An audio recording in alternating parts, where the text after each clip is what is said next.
was wondering if I could ask you a question. As we talked about life to the full, what do you think stops us receiving life to the full?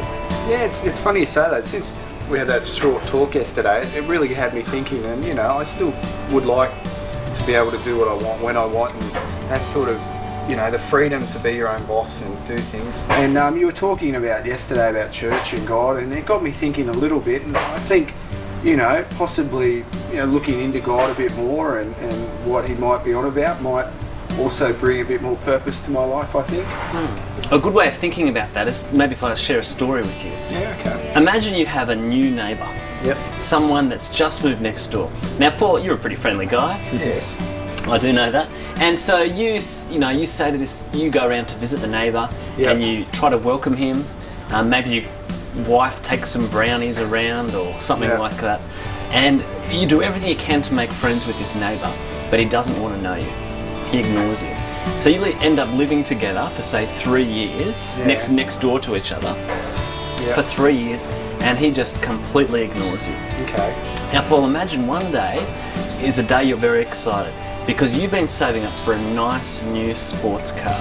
The Yes. car you've always wanted. A Ferrari. A Ferrari, Yeah. absolutely, absolutely. A red one. It has to be red. What Has other to be. colour is there? Absolutely. You don't want one of those yellow ones, right? No.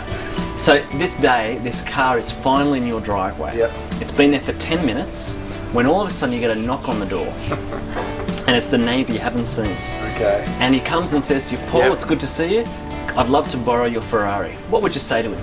Oh, look, I'd tell him to get lost, personally. I mean, he's been ignoring me for 3 years. He's not just going to come and suddenly get it to drive my brand new car. So, I don't think he'd have much of a chance. That's absolutely right. Because he's ignored you, Yeah. that breaks the relationship. And you see, Paul, when we ignore God, it actually breaks our relationship with him. Yeah. Now, Paul, one of the things about ignoring God, it's actually sin. And sin could be defined, I guess, as rebellion against God. Okay. But when we rebel against God, there's actually consequences for that. And those consequences are actually eternal separation from Yeah. God. Now, Paul, the thing about sin is we can sin in our attitude, Yes. as we talked about, by ignoring God.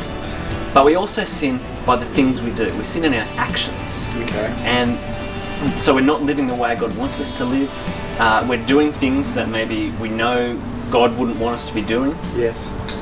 Paul, there's a Bible verse that says, for all have sinned and fallen short of the glory of God. Okay. So I'm not saying that I'm not a sinner. I sin. Jim sins. Everyone at this barbecue sins. We all do it.